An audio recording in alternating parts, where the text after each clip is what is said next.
Hello, ഇന്ന് രാവിലെ എണീറ്റപ്പോൾ നല്ല മഞ്ഞും തണുപ്പം തന്നെ കേട്ടോ. പക്ഷേ നമ്മളെ പതിവ് ഡ്യൂട്ടി തെറ്റിക്കാൻ പറ്റില്ലല്ലോ.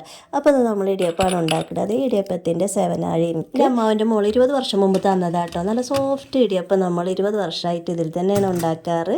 അപ്പോൾ അതാ 15 മിനിറ്റ് കൊണ്ട് എല്ലാം റെഡി ആയിട്ടുണ്ട്. ഇനി ഇതാ അമ്മ വാഴയില കൊണ്ടുവന്നിട്ടുണ്ട് കേട്ടോ. അതിലേക്കാണ് ഇതൊക്കെ വെക്കുന്നത്. അപ്പോൾ കണ്ടോ, നല്ല സോഫ്റ്റ് പഞ്ഞ് പോലെ ഇരിക്കണില്ലേ. അപ്പോൾ നമുക്കിതിലേക്ക് കടലക്കറിയാണ് ഉണ്ടാക്കിയിട്ടുള്ളത് കേട്ടോ. അപ്പോൾ എനിക്ക് ഫുഡ് കഴിക്കൽ കുറവാണ് കേട്ടോ. അത് കാരണം തന്നെ ഞാൻ 2 നൂൽപുട്ടാണ് എടുത്തിട്ടുള്ളത്. ഇടിയപ്പത്തിന് നമ്മളവിടെ നൂൽപുട്ട് എന്നാണ് പറയുക. അപ്പോൾ അത് കട്ടൻ ചായ ഉണ്ട് കേട്ടോ. എല്ലാം കൂട്ടി കഴിക്കുകയാണ്.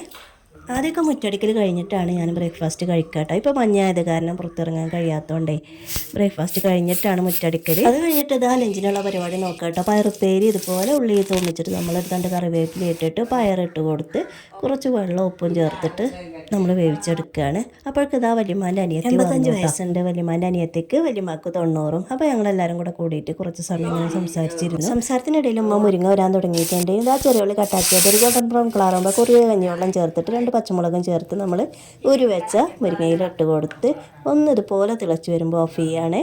അപ്പം ഒന്ന് ലഞ്ചിന് ഇതൊക്കെയാണ് കേട്ടോ. മുരിങ്ങ താളിപ്പും പയറുപ്പേരി മട്ടൻ വരട്ടിയതും ചോറും. അപ്പോൾ എല്ലാ കൂട്ടുകാർക്കും ഈ വർഷം സമാധാനവും സന്തോഷം മാത്രമാവട്ടെ എന്ന് ആശംസിക്കുന്നു. അങ്ങനെ ഞങ്ങൾ ചോറ് കഴിക്കട്ടോ. ഭക്ഷണമൊക്കെ കഴിച്ച് ഒന്ന് കിടന്നതിന് ശേഷം വലിയമ്മാൻ്റെ അനിയത്തി പോയിട്ടോ. ഞാനും ഒന്ന് ഉറങ്ങി എണീറ്റു.